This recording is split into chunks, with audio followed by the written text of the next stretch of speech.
হাওড়াঘাটৰ ward নং 2ত মাজনিশা ভয়ংকৰ অগ্নিকাণ্ড। কাৰ্বি আংলং জিলাৰ হাওড়াঘাটৰ শিক্ষক ৰাধা ৰমন দেৱনাথৰ গৃহত ষ্ট'ৰ ৰুমত মাজনিশা সংঘটিত ভয়ংকৰ অগ্নিকাণ্ড। এই অগ্নিকাণ্ডৰ ফলত গৃহটো সম্পূৰ্ণভাৱে জ্বলি চাৰখাৰ হয়।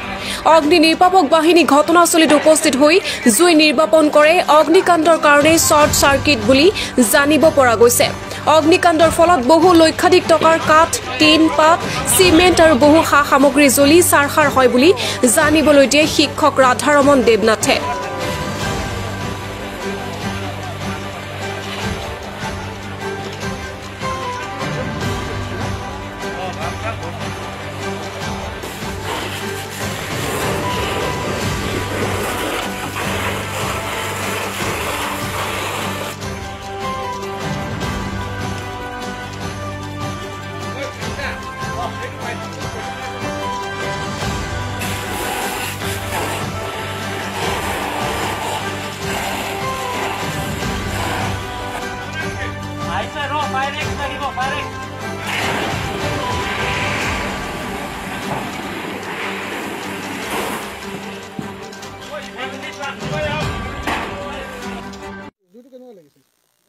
মোৰতো ৰুমতে আছিলোঁ, মোৰ ঘৰত ইয়াৰ পৰা 200 মিটাৰমান আঁতৰত।